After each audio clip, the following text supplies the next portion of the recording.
All right, in this explainer, we're diving deep into a pretty radical protocol. It's all about breaking free from what might be the most invisible epidemic of our time, chronic stress. We're going to explore how our biology gets, well, totally hijacked, and more importantly, how we can take back control. You know the feeling. It starts right here. You're lying in bed, it's the middle of the night, you're perfectly still, but your heart is absolutely pounding. Your mind is just racing, cycling through to-do lists, what-ifs, and regrets. Well, according to the source material we're breaking down, this isn't just a bad night's sleep. Oh no, it's a sign of something much, much deeper going on. And there it is. That's the core idea, the gut punch, really. What we've been told is drive or hustle culture. What if it's actually a neurochemical dependency? It is a shocking thought, for sure, but it's backed by a biological argument that we are about to unpack piece by piece. So let's start by diagnosing the problem. This first section is all about reframing that exhaustion, that constant anxiety. It's not a personal failure, you know? It's the symptom of a full-blown biological crisis. It's like a rebellion is happening inside your own body. Think about those midnight anxiety attacks. The source we're looking at describes them as your body's ancient survival system in open revolt. It's been stuck in red alert mode for so long that it literally doesn't know how to stand down anymore. It's a mutiny against a threat that never, ever seems to disappear. Okay, so how does this spiral into an actual addiction? Because we're not just using a metaphor here. We're talking about a tangible chemical process that can make you feel like a hostage to your own ambition, your own success. And here's the key definition. Your HPA Axis, that's your body's threat response center, it's been hijacked. And this isn't just a theory. Brain scans actually confirm that chronic stress lights up the very same reward pathways as cocaine. Your brain has literally learned to crave the cortisol spike it gets from every crisis, every ping from your phone, every looming deadline. Now, what's so fascinating is how this addiction cycle works. Check this out. It all starts with a trigger, maybe just the feeling of boredom or quiet, which starts to feel wrong. So you look for a fix, you manufacture a mini crisis, you procrastinate, you doom scroll, whatever it takes. That gives you the rush of cortisol and dopamine, and for a minute, you feel sharp, you feel alive, essential. But then, of course, comes the crash. And with it, the craving for just one more hit. This isn't a character flaw. It's a neurochemical loop. And the cost of constantly running this loop? It's absolutely staggering.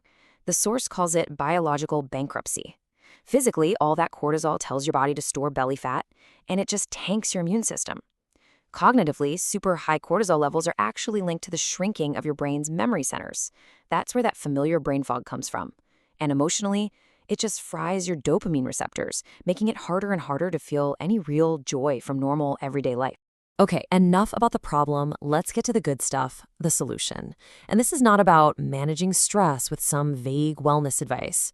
No, what the source lays out is a systematic protocol, 3 precision strikes designed to let you reclaim biological control. So here are the 3 pillars of the whole thing. First, using food to literally send signals of safety to your brain. Second, installing a kind of manual override for your brain's panic button. And third, rebuilding your energy from the ground up, right at the cellular level. And this just illustrates that first strike perfectly, the cortisol stabilizing plate. This isn't a diet. It's a coded message you're sending to your own body. The protein builds the very neurotransmitters that create calm. The healthy fat signals safety to a brain that's terrified of famine. And the fiber prevents those wild blood sugar crashes that your body literally interprets as a predator attack. Which brings us to a really crucial, powerful rule. See, your cortisol is naturally at its peak in the morning. If you skip breakfast, you're basically telling your body, hey, the emergency is still on. But if you eat protein and fat within 90 minutes of waking up, you stabilize that cortisol spike. You silence the alarm for the rest of the day. It's a non-negotiable. So that sets up the second strike perfectly. I mean, think about it.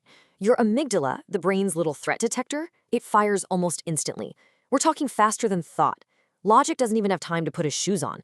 So how on earth do you intervene in a process that's that fast? The answer is you install a manual override, a kill switch that you can hit in that tiny, tiny gap between the panic signal firing and your body's full-blown reaction.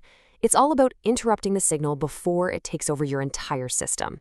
So here's exactly how it works. The second you feel that tightness in your chest, that jolt of anxiety, you just freeze. Don't react then. You name what's actually happening. Call it what it is, not an emotional crisis, but a biological misfire. Then you use a very specific breathing technique to interrupt that electrical signal. And finally, you ask yourself a simple question that forces your logical brain to get online. Is this a lion, or is this just a logistics problem?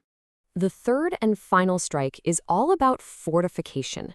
It's a dead simple binary filter for your entire life. From now on, every request, every meeting, every commitment that comes your way is either a hell yes or it's a no. Period. This is how you stop the constant energy drain from all those obligations that keep your system in a low-grade state of stress. So what happens when you actually put these 3 strikes into practice? Well, this final section of our explainer gets into the really profound identity shift that happens. You go from being a hostage to your own biology to becoming its sovereign ruler. I mean, this slide just lays it all out, doesn't it? The contrast is so powerful. You go from being reactive to deliberate, from constantly exhausted to actually energized. But the key shift, the real game changer, is that last one. You stop trying to manage stress, and instead you create a biological system where most of it just becomes completely irrelevant. And this, right here, this is the core mantra of that new identity. It's a powerful statement of biological freedom. It's not about being tougher or muscling through it.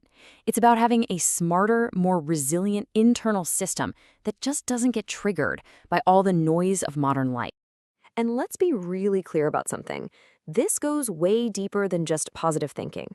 The source material argues that this is a permanent rewiring of your biology. It isn't just a new mindset you're trying on. It is an entirely new operating system for your body and your brain. So ultimately, this whole explainer leaves us with a pretty provocative call to action, right? It presents a clear path from being a victim of your own biology to becoming its architect. The protocol is all laid out. The only real question left is, are you ready to begin?